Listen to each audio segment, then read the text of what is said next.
ยามเศร้าๆเลยตอนนี้เราพักเบี้ยมื้อนี้ทุกคนเลยไปเลาะมื้อนี้เนาะเดี๋ยวเบิ่งบรรยากาศในคลิป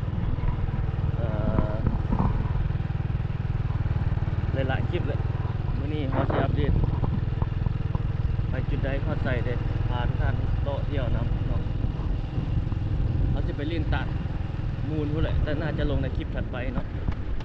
ตัดมูลว่าตัดอย่างทางนั้นว่าทางเขตเมืองชิโก้ออกทางนั้นว่านี่ก็เขตที่เขาไปใส่น้ำมันข้างหน้าเขตต้องเที่ยงก่อน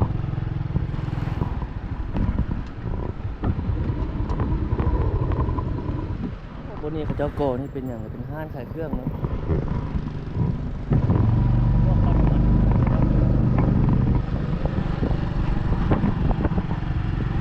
เลือกยันในยามเช้า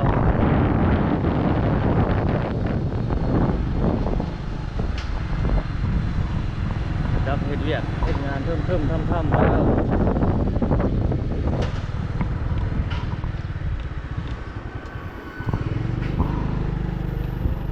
เปิดแล้วนี่เนาะน่าจะเปิดแล้วแหละปั๊มมันเนี่ยเปิดแล้ว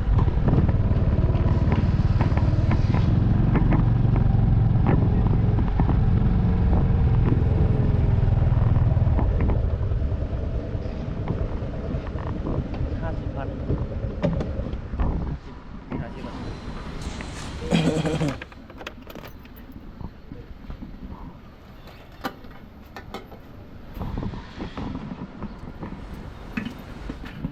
โอนเลย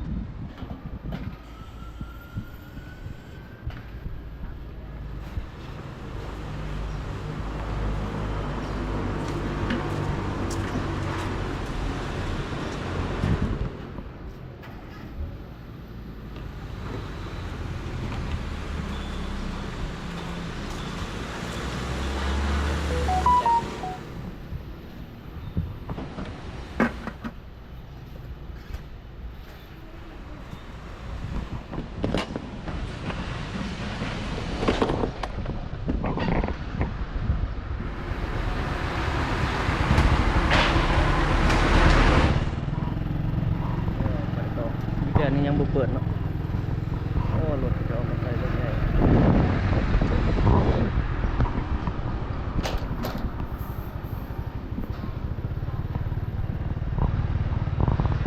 ล่อไปทั้งเขตทางในนะทุกคนทางในเมืองทุกคนเบิ่งหาเบิ่งยามเช้า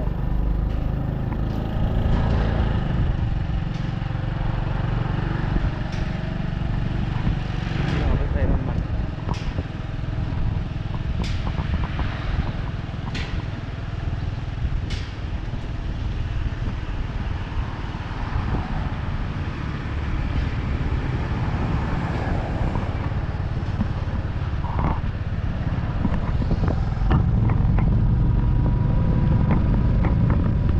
นี่เป็นถนนอาเซียนJ2เนาะ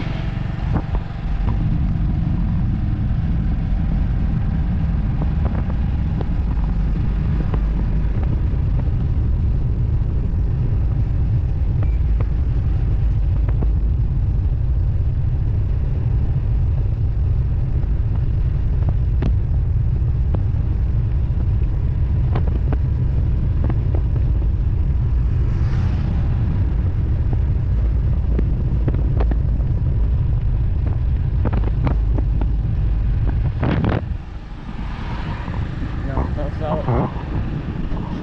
มื้อนี้วันเสาร์เด้รถก็บ่หลายเนาะ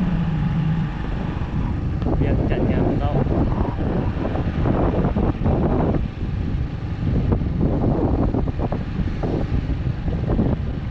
เที่ยวไปเนาะ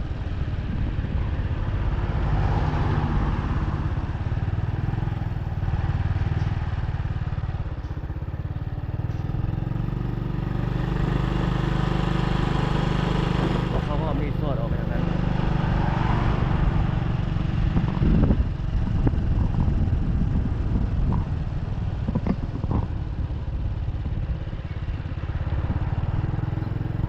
น้ำมันก็ลงแล้วทุกคนเลยน้ำมันลงหลายเลยน้ำมันก็ส่วนก็ลดลงไอ้สั่งก็ลดลงอย่างละ3-4 พันเนาะโอ้ถ้าลงแบบนี้ก็โอเคอยู่แถมเขาจะ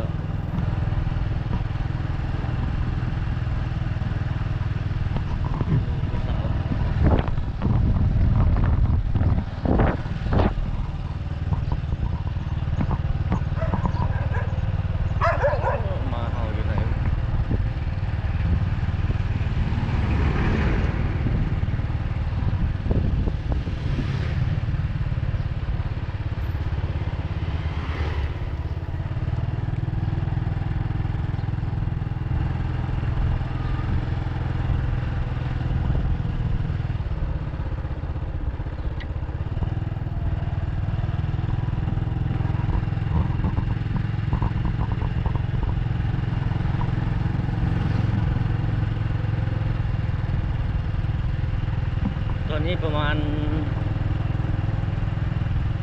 7 โมงเนาะทุกคน6 โมงไป7 โมงยัง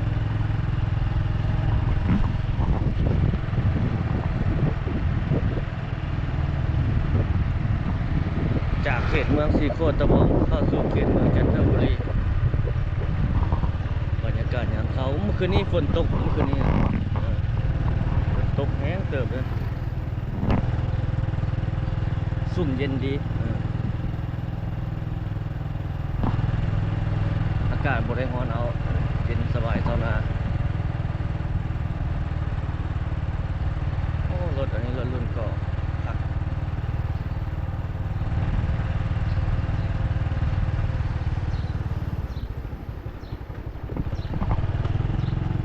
นี่เขาเอาหมวกนี่ไปใส่รถสวยมามันฮ้อนเนาะวันนี้เอาไปพุ่นได้ไปลีนทางเขตนอกเมืองพุ่นแต่ว่าตอนเช้านี่พาล่อเบิ่งในเมืองนี่วันนี้เป็นวันกรรมกรเนาะทุกคนวันกรรมกรวันกรรมกรสากล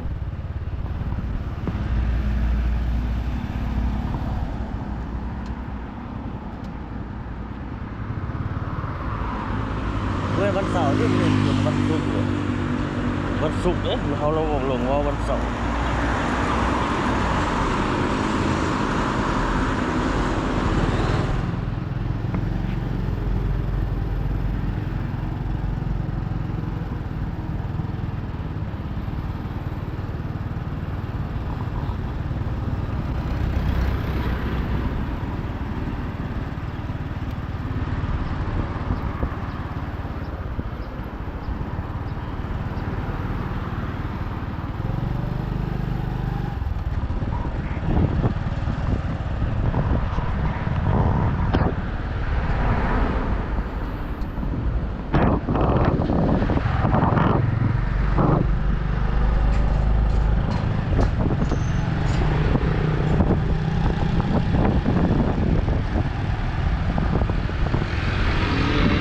พานวง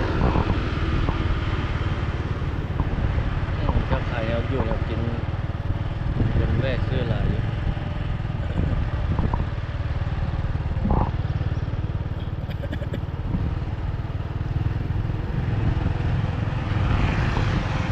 น้ำนี่ยังพุ่งทางอยู่ซ้ำนี่ฝนตกเมื่อคืนนี้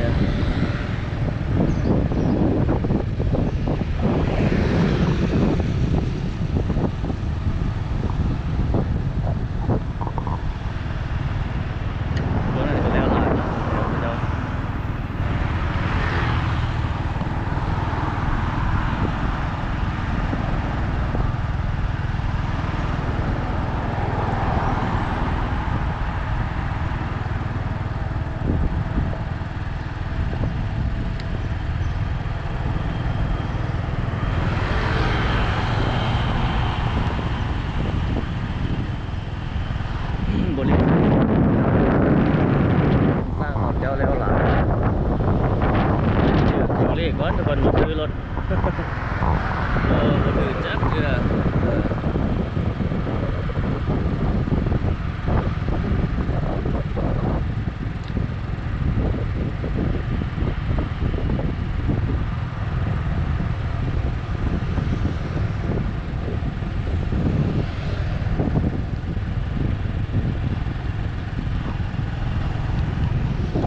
สร้างสามหัว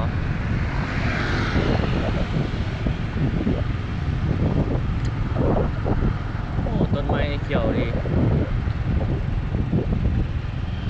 นี่ตึกแอบอยู่บนนั้นเขาเจ้ากันแล้วหลายเฮ็ดแต่เศร้าเลย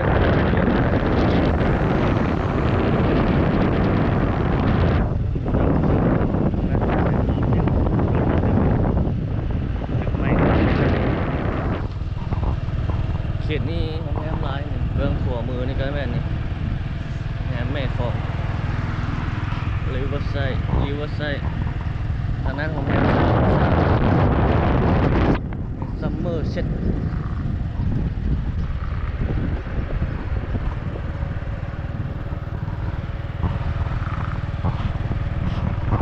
โรงแรมแม่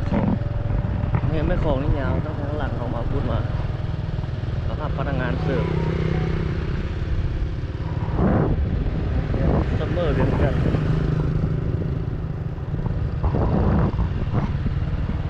พระเจ้ามีบ้านสีขาวเขาทำอยู่นะโอ้กำแพงไม้กำแพงไม้งามโอ้ทางหน้าพระเจ้าไปใส่บาตรเนี่ยเดี๋ยวเข้าไปในวัดมื้อนี้เป็นวันศีลเข้า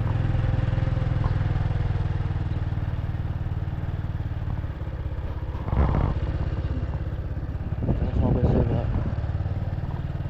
โอ้ดอกจำปานี่งามหลายรถอันนี้กลับมาใช้บริการคือเก่าแล้วเด้อทุกคนรถอันแอปสีส้มยังมีบางคนบางกลุ่มใช้บริการรถเขาเจ้าเราเอาไปชิมไว้ซะสู้ซะสายไม่อย่างประมาณนี้นะทุกคนเนาะโอ้จิตแบบบ่มีการพัฒนาเลยนะเนาะบ่เห็นแก่ส่วนรวมผิดกฎหมายเลยทุกคนที่ไปทำลายทรัพย์สินแบบนั้นเนาะเพราะว่าจะเป็นของแบบเจ้าก่อนที่เขาเจ้าเสียเอามาเฮ็ดแบบนั้นเขาเจ้าก็มีนะครั้งนี้เนาะเหมือนว่าเขาเจ้าเฮาผู้เฮาเฮ็ดเนาะระดับเขาเจ้าลงทุนก่อนไปทำลายของเขาเจ้าแบบนั้นโอ้อันตรายทุกคนเลย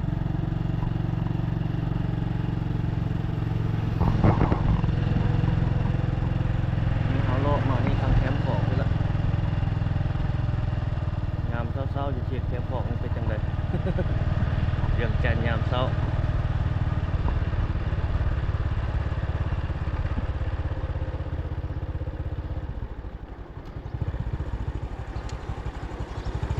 โอ้ยท่านมีห้านข้าวจี่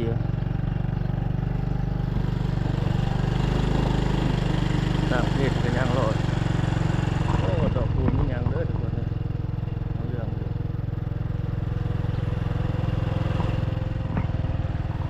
เช้าๆก็มีคนมาย่างมาเล่นนะครับขายหลาย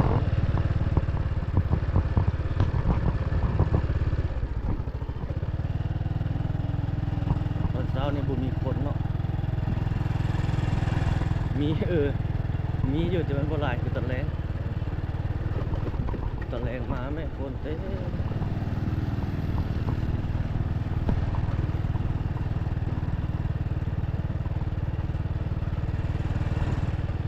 เขาจะไปเอาไปบ่ได้ขายเครื่องได้ตอนแรงตอนเช้านะ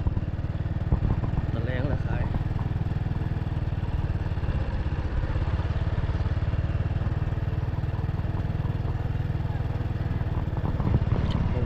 เล่นออกกำลังกายแล้ว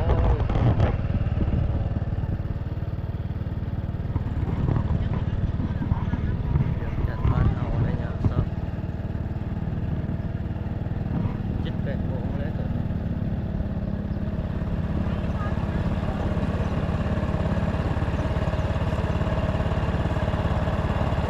อันนี้เขาเจ้ายังไม่ได้เอามาใส่นอนหลับกันนะรถต่ำโอ้ทางหน้าดอกคูณหลายเนาะเรื่องลมทุ่มอยู่ไหน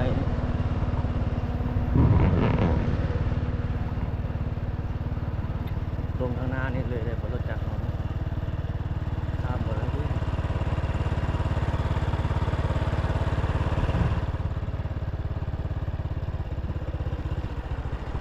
เนี่ยเศร้าทุกคนเลยลงนี่ได้การนั่นก็ได้เราติดต่อ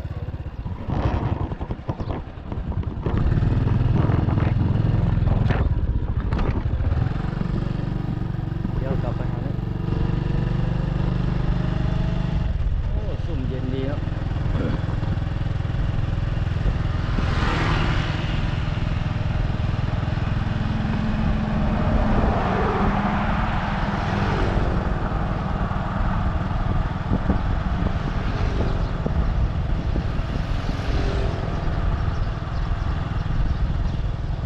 ต้นไม้ใบหญ้า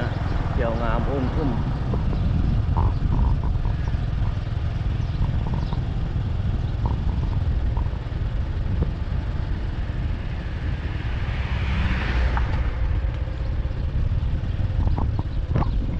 วียงจันทร์ยามเช้า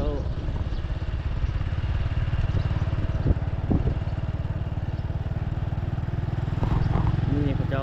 ห้านขายเครื่องนี่มัน3-4 โมงแรงเพื่อถึงมาเปิด จ้าขนมาได้ทั้งบอลทั้งหน้าเขาพุ่นรถโบราณเนาะมันยามเช้าๆแม่นวันกรรมกรนะทุกคนเนาะเขายังบ่จืดแต่ได้เมื่อวานนี้โมเซตมาว่ามื่นบุคคลเวียเพราะวันกรรมกรไปรีบเลย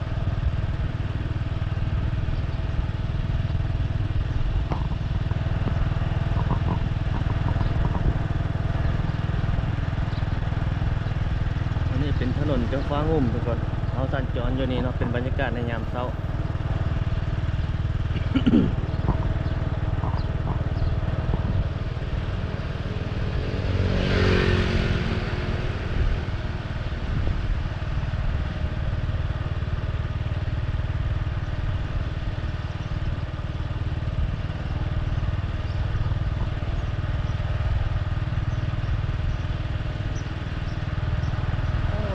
ต้นคูนนั้นยังเหลืองตุ่มๆ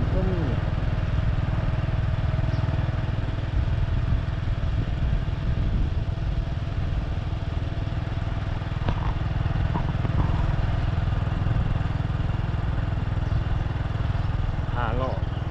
ะเทเลาะว่าได้เอาเรื่องจันทร์ยามเช้าห้องแฮมเดี๋ยวหลายแล้วรูแบบลาวๆเจ้ากำลังแปลงอยู่สองข้างเลยครับปิดกะโหลกในงานต่างประเทศนี่หลายเนาะก็มีสถานรถไฟเองด้วยทุกคน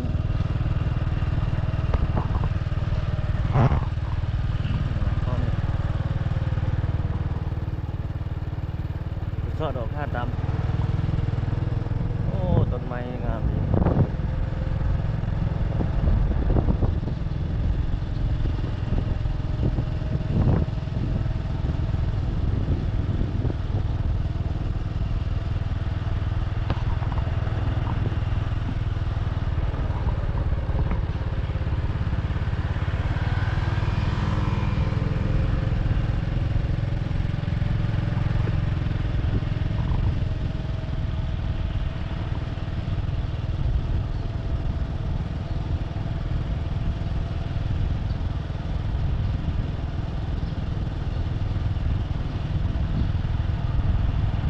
หน้าเขต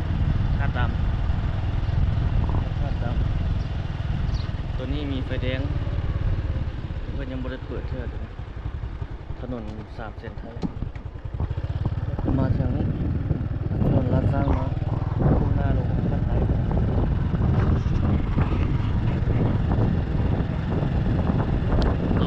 เวียงจันทร์บ้านเขาตอนเช้าเนาะนี่ครับพระธาตุดำตำนานเล่าขานในเวียงจันทร์เลยนี่เนาะก็อัดกิโลเมตรนะอย่างประมาณนี้นะครับพระเจดีย์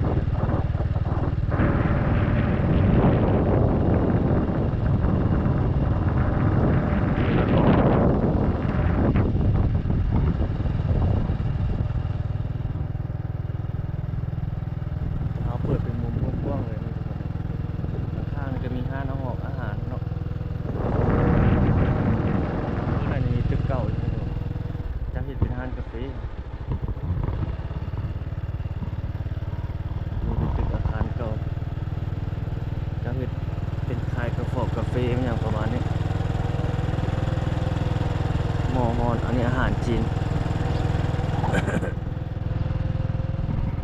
คนเอาถ่ายแล้วไปแล้วบัดนี้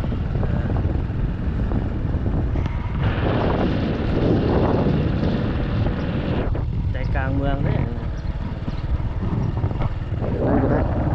ไปทางนี้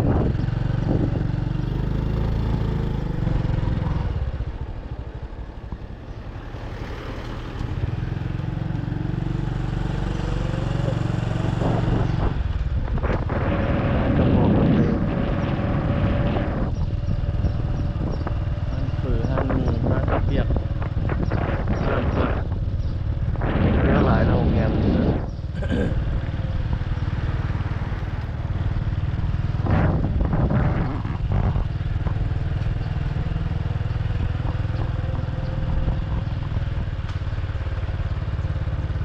ศูนย์บริจาคเลือดเมืองนี้มีสัญญาณ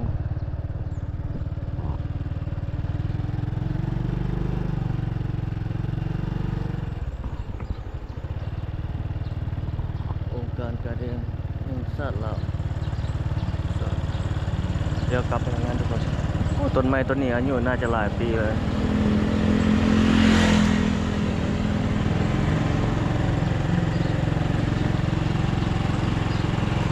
พาลอดชมเมืองในยามเช้านี่โทรศัพท์คุณภาพ M5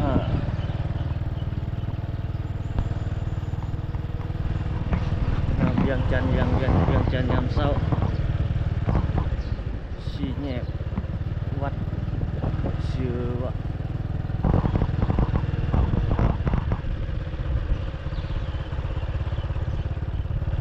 โอ้ทางนาต้นปูน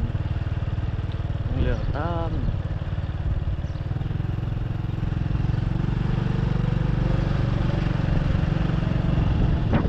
ดอกบุญงานนี่แล้วหลายแล้วสนามกีฬาเจ้านวงศ์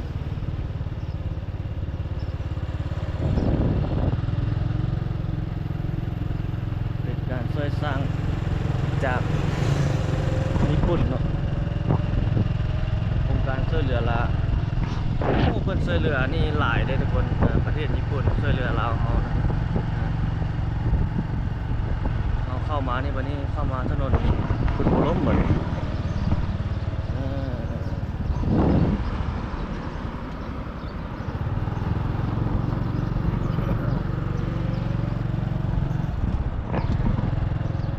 ต้นไม้เดี่ยวงามดีต้นสามซ่าโอ้ยามเช้านี่โล่งดีเนาะ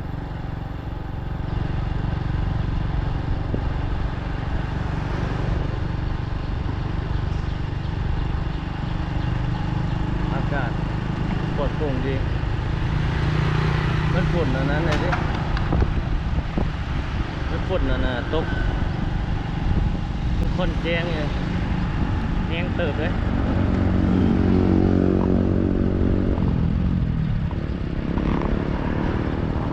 โอ้หากับเสียคนไปกินหลาย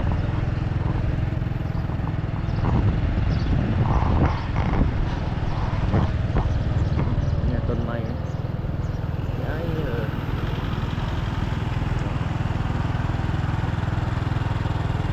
ตึกข้างในเนี่ยอายุน่าจะหลายปีแล้วดิสถานที่ราชการกรมป่าไม้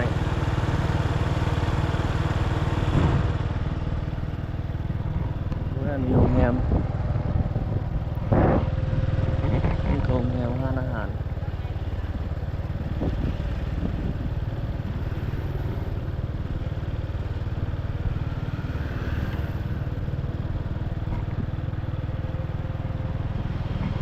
นี่ตึกอาคารสูงเลย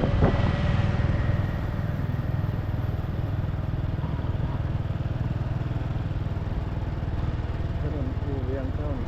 ท่าเรือจะเลี้ยวซ้ายเลี้ยวขวาดีครับเลี้ยวซ้าย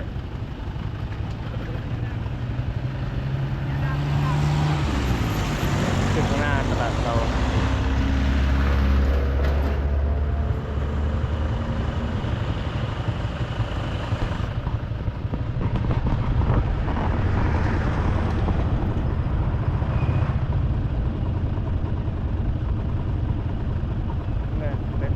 แต่ตอนนี้ค่อยอยู่แถวใจกลางเมืองแถวบุรีไซรอบไหน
ถนนลานสร้างงานเจ้าโดยทางที่เขตบ้านฮัสดี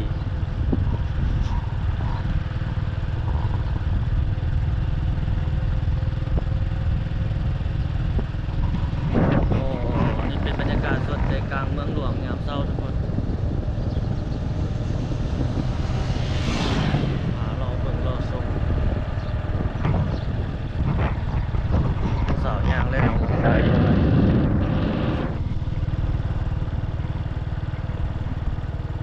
เราได้จอดไปเดียว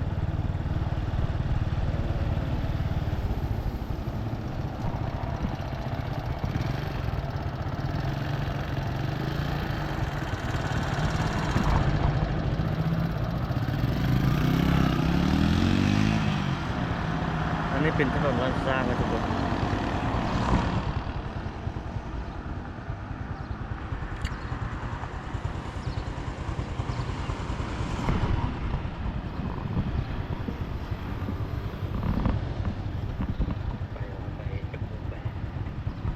ไป9 โมง 10 โมงไปแล้วกันเป็นจะสิรอไปก่อนก็ได้ไปทางมาอยู่ก็ได้เบิ่งว่าคนหลายบ่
เรื่องจันทร์ยามเช้า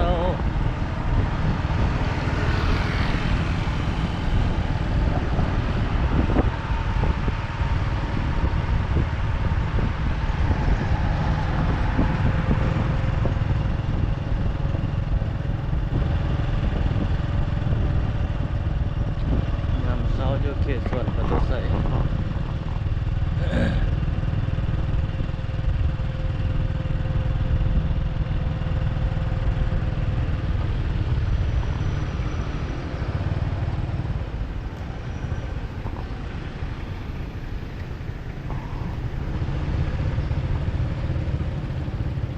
โอ้นกยาเวียนอยู่ประตูใส่มันบอกอะไร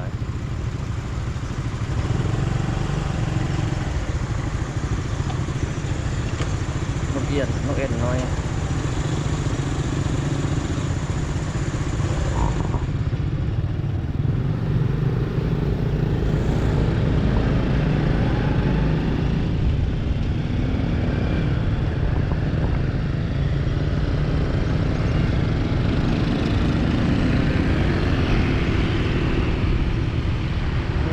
อันนี้เขาหอดเขตสวนประตูใส่โบนี่สวนอาเซียนโบนี่สวนประตูใส่ใกล้เดียว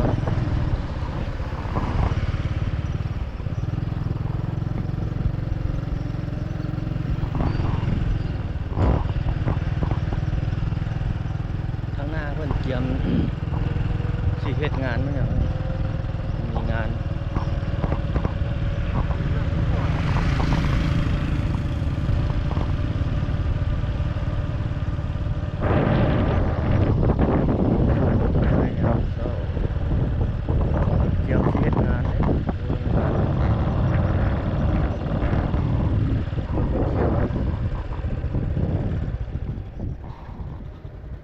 ขบวนย่างเพื่อสุขภาพสรุปสโลง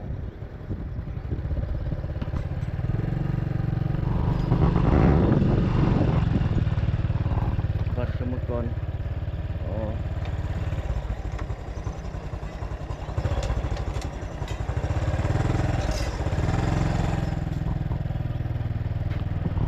เขาจัดขบวนย่างเพื่อสุขภาพเนาะวันกรรมกรสากล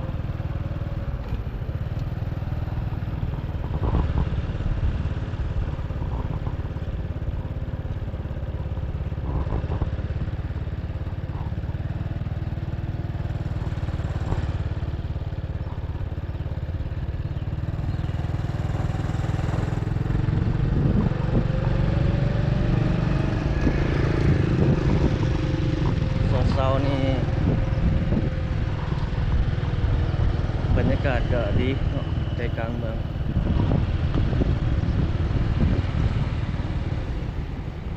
ข้างหน้ามีตึกกำลังสร้างนะ2-3 ตึก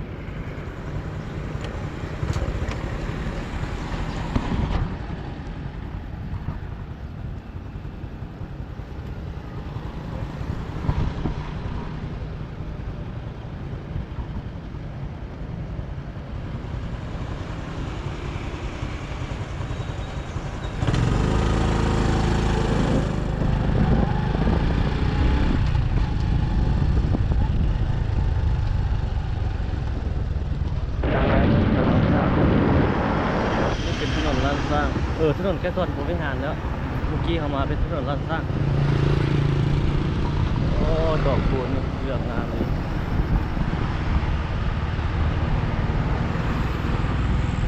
ทางหน้านี่มี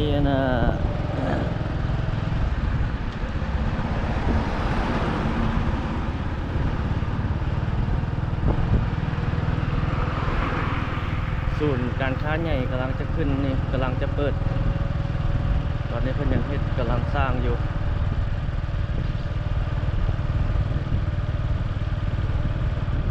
ดอกคูณเหลืองอมพุ่มเลย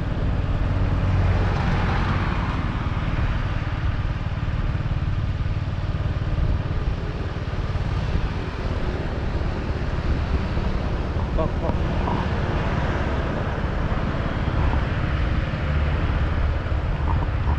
รถคันนี้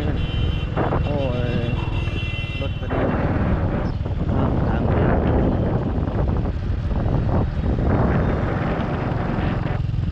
นั่นก็เพียคุณมีน่าจะเศร้าเลย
หลายสั้นอยู่2 4 5 6สั้นโอ้ย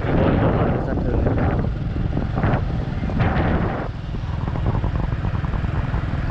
ถ้าเพิ่นเห็นแล้วนี่ทำสปริงโอ้นี่มีโครงการ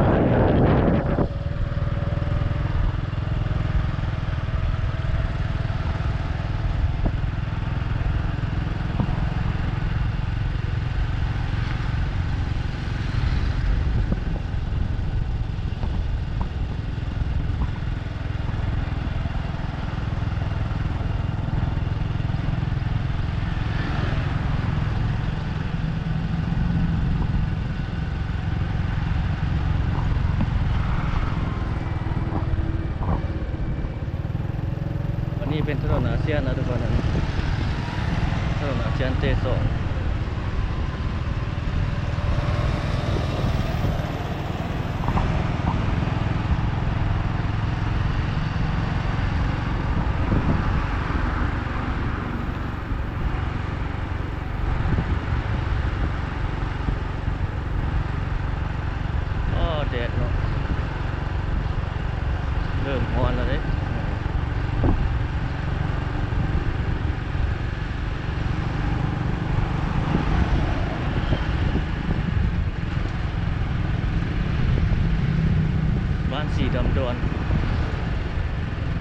นี่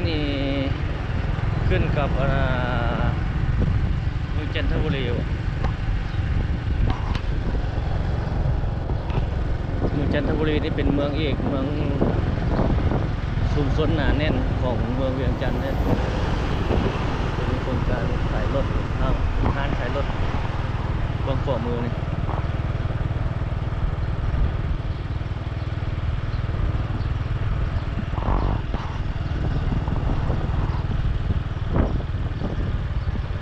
โอ้คลิปนี้ได้เบิ่งยาวเลยทุกคนเนาะให้มันได้จากชั่วโมงนึงบ่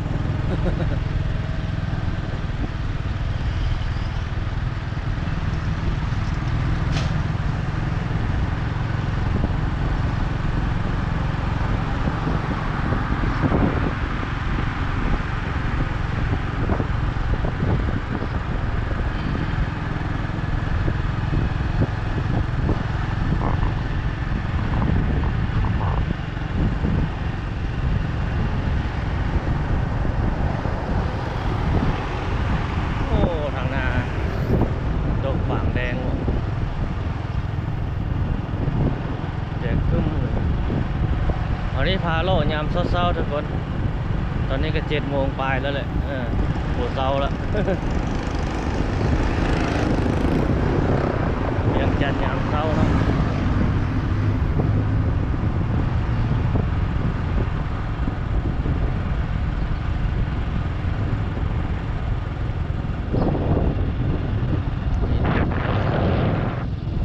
คือเดี๋ยว2 ถึงมันเจ้าของคนเดียวกันพวก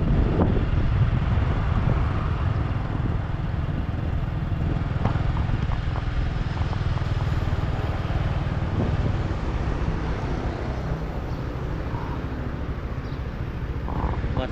ศรีคูนเวียงบ้านดงเมี่ยงเขียนนี่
เบียดก็มากินน้ำซา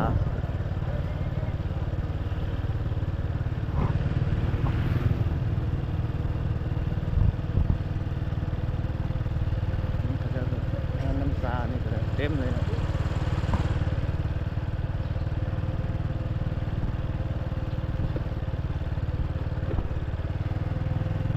สภากาแฟ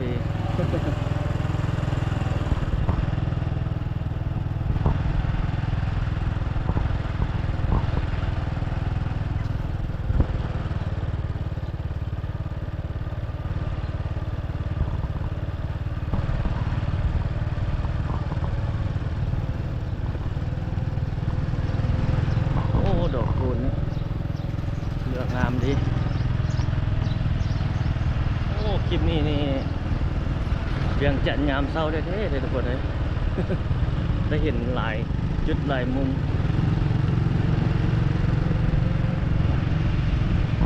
เขตตลาดจีนเก้าเป็นเปิดเขตตลาดจีนเก้าเขตตลาดแรงหนองด้วย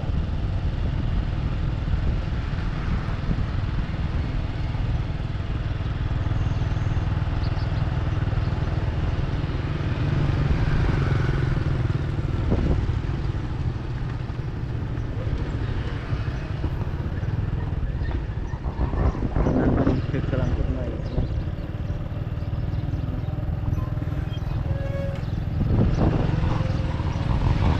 กำลังเปิดห้านเปิดหอ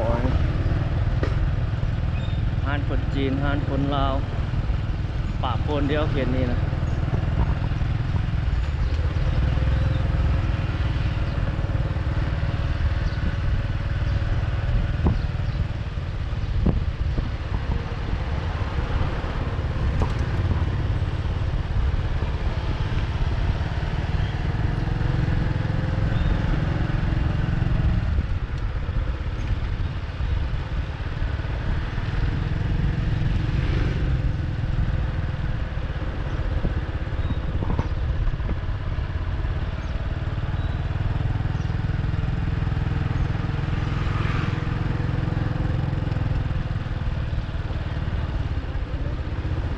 ตลาดแล้วมันจะขายเข้าพวกขายของอยู่ของกินเนาะ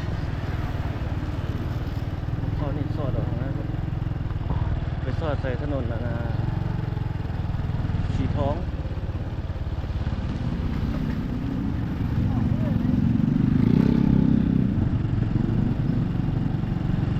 โอ้พอเลยต้องได้ใส่อันหมวกมีใส่เสื้อแขนยาวครับเดี๋ยวเริ่มออกแล้วเฮานี่เป็นคนแบบคันเฮาอยู่ห่มตลอดนะขาวเอาคันพี่โอ้แดดแป๊บนึงเลยมันดำ คันพี่อยากขาวพวกเนี้ยถ้าอยากขาวอยู่ห่มจาก2-3 เดือนนี่บ่ตากแดดนี่ขาวถ้ากินยาขาวเร่งผิวขาวอย่าง บ่ตากแดดตากลมหลายแล้วก็ขาวอันนี้เขาเข้าสู่ถนนสีทองแล้วทุกคนมุ่งหน้าไปทางบ้านหนองแต่งก็แหละ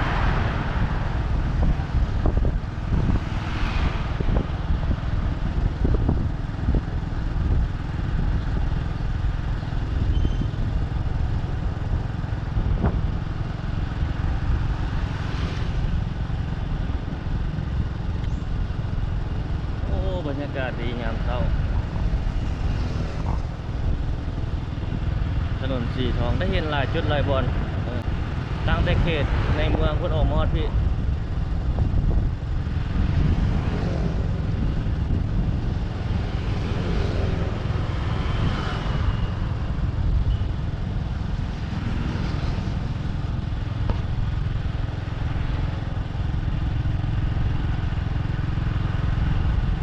วันนี้เป็นวันศุกร์เนี่ยเราคิดว่าเป็นวันเสาร์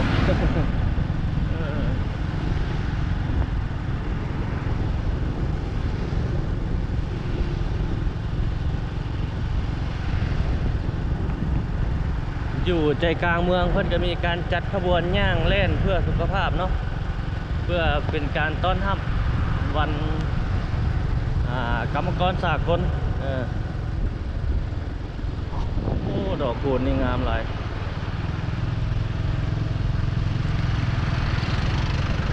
ในนี่ก็แล้วหลายแล้วเด้โครงการเพิ่นอยู่ในนี่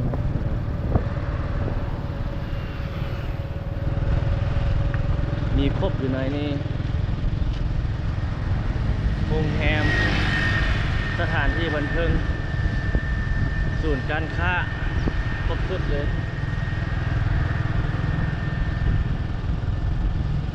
กำลังเปิดห้านเปิดหอนี่ก็สู้โรงแรมนี่ก็เลย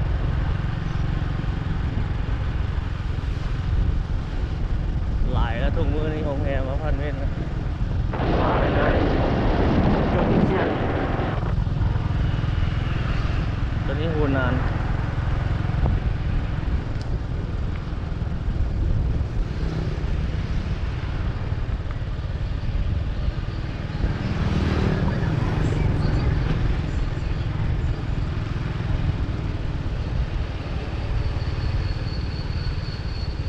เล่นเสือ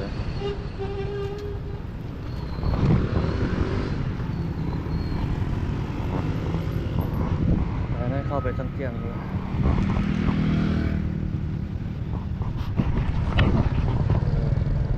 จะวงแล้ว8 โมงยัง4 นาที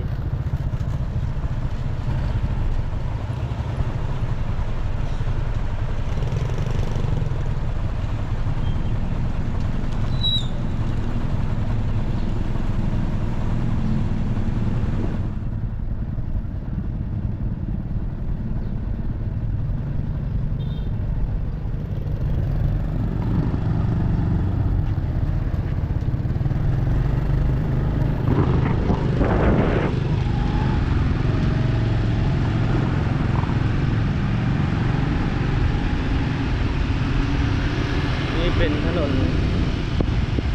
สีทอง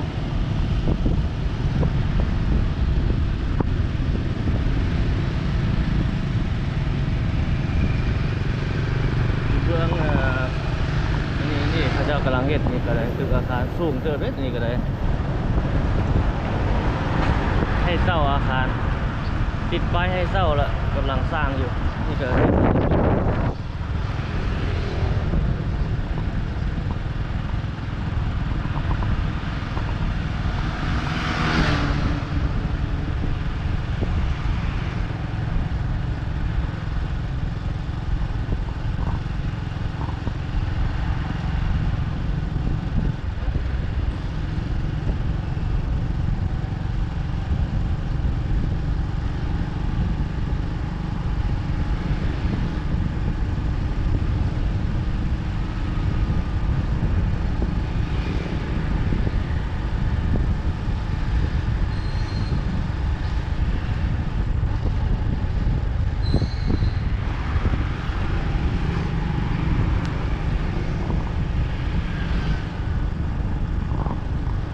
ดินตัวนี้กว้างขวางอีหลีให้เขาเจ้าเศร้าเนี่ยโอ้โหดินน้อยล้านด้วยนี่ต้นไม้เกี่ยวรึ่มเลยต้นสามซา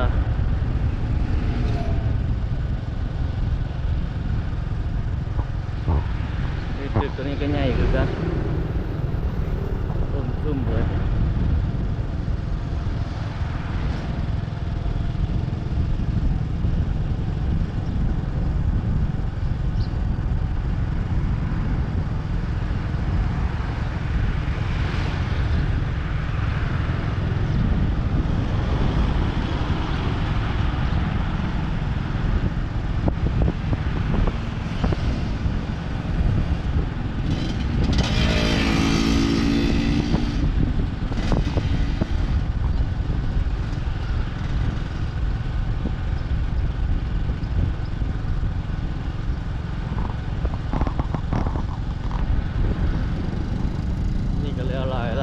อยู่นี่ก็ได้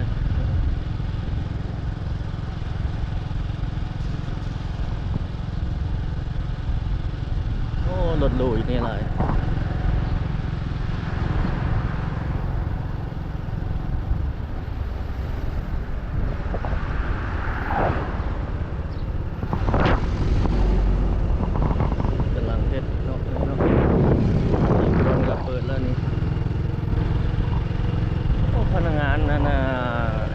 เขาเจ้าอันคนอันนั้นหลายเลยคนบังกลาเทศ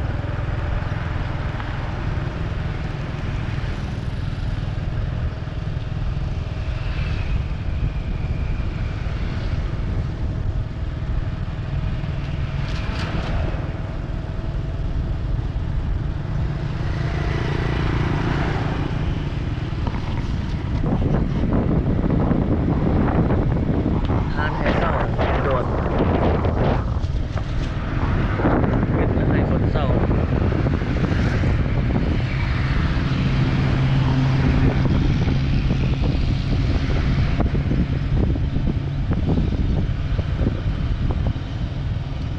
อยู่ไหนอะมีโครงการใหญ่เลยไหนดูแลเพื่อนอยู่ทางแถบทางไหนเพื่อน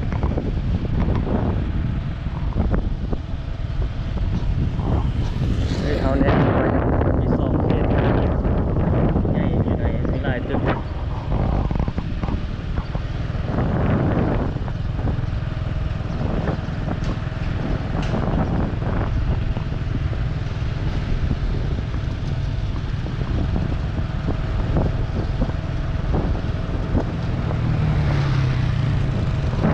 ในตัวนั้น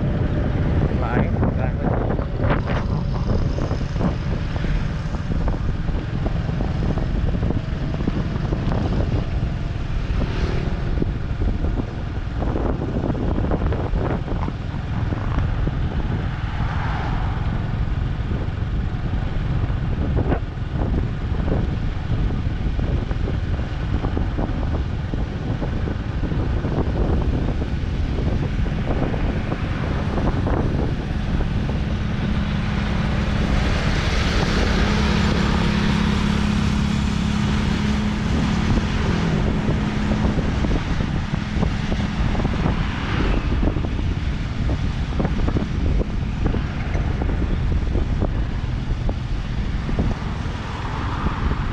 มีเขตปากทางเชื่อมใส่เขตบ้านดงนาท้องทุกคนรถ EV รถไฟฟ้าเต็มหลายอย่างมีรถไฟฟ้าเนี่ยบเวนมาแต่บ้านเขาได้ไปทั่วทุกหลายโอ้เขาจะเปลี่ยนนุ่งเสื้อแขนยาวอย่างนี้ก็โอ้ตัวนี้แดงดีบอกนุ่งเสื้อแขนยาว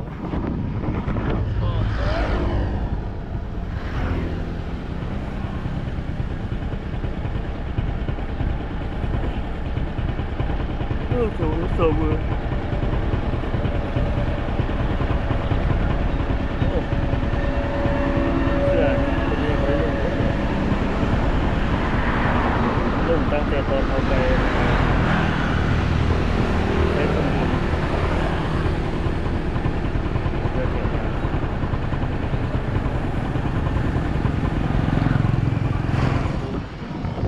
หมวกกันนอกบุ้งเยอะ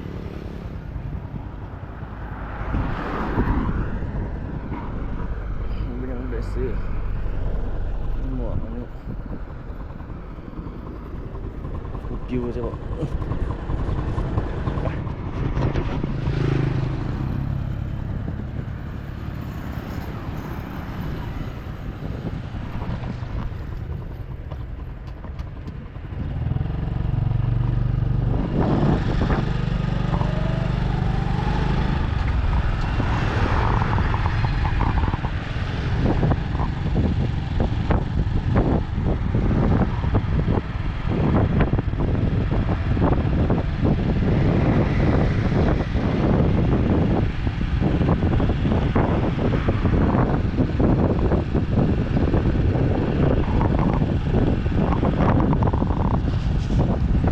ทุกคนคลิปนี้ประมาณนี้ก่อนนะทุกคนเนาะ